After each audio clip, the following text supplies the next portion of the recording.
Thank you, ladies. At this time, I would like to take a moment to recognize the hard work and dedication of our top 20 students of the class of 2023 who are sitting to the left and the right of me.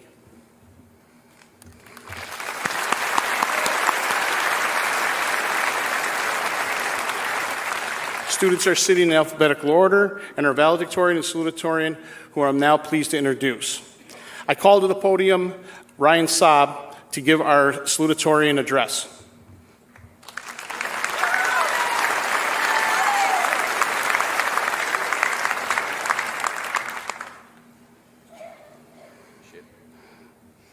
There you go, buddy. Thank you, Mr. Beto. And thank all of you for coming in today and all of the parents.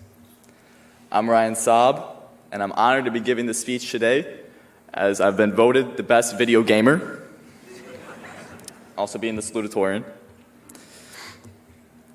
I'm going to miss you all. I've had the pleasure of getting to know some incredible people here who I'll remember forever.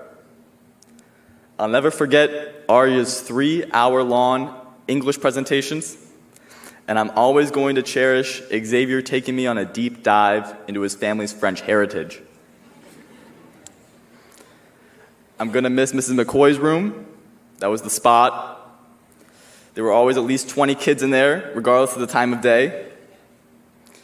I'm going to miss standing in the hallway during the send-off to States, while an incredibly choppy version of what I think was Thunderstruck played on the speakers. One thing I actually have been missing for a few years now were the blast shields that we got during COVID times. This made me feel like a pilot. I also learned that year that I will never be a pilot because I fell asleep in the cockpit multiple times. When I came into high school, I focused on memorizing material, passing tests, and my flourishing Fortnite career, which I went on with Gavin Beck and his dad. Mr. Beck, if you're out there tonight, even though you were terrible, I had a great time. Every time I'd have an AP class, I'd look up the exam description, and I'd look at all the topics I had to learn, and I'd go, okay, this is my purpose for the next 9 months. But after being with you all throughout our time in high school, I know that learning at school is much more than that. At Iroquois, I learned from studying, talking, and laughing with all of you to grow as a person. That kind of learning is about balancing being confident with listening to other perspectives, being yourself while relating to others, and knowing when to express yourself and when to be quiet. It's about leaving your comfort zone to understand more about the world around you and being willing to give up what you once held true in light of a new experience. Those lessons shaped us into more mature people. And of course, we have so many wonderful teachers here tonight who did more than teach our class. They were role models for us. Mrs. Bennett taught me about the value of keeping a journal. Mr. Dubell inspired me to pick up hiking. And Mr. Beatrice shows me how he recovers from painfully awkward silences after asking a question. But learning is difficult. We don't always want to learn. Our teachers provided us with the resources needed to achieve our goals with unwavering dedication, even when we didn't want them. For example, during the fire drills, we'd have a teacher about to start a lab and hand out an assignment, and that ear-piercing alarm would ring out. It's like a prison break, and everybody rushes for the exit. And I was always a little happy that something interrupted the class. It's a vindictive feeling deep down.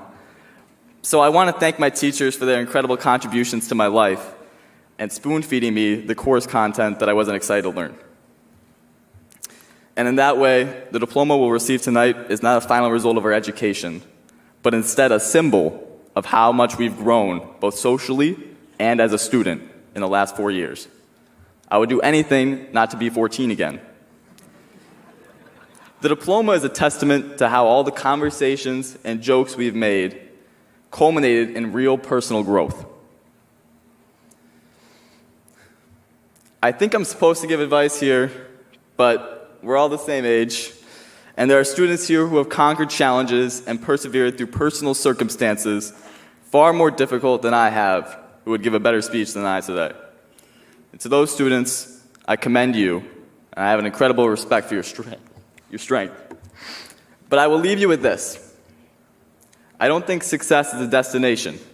We have a lifelong search for our purpose ahead of us, and we must keep learning, improving, and reinventing ourselves to adapt to a world that is constantly evolving. And all the maturing and growing that I have to do, emotional as well as physical, because I'd like to be 6 feet tall someday,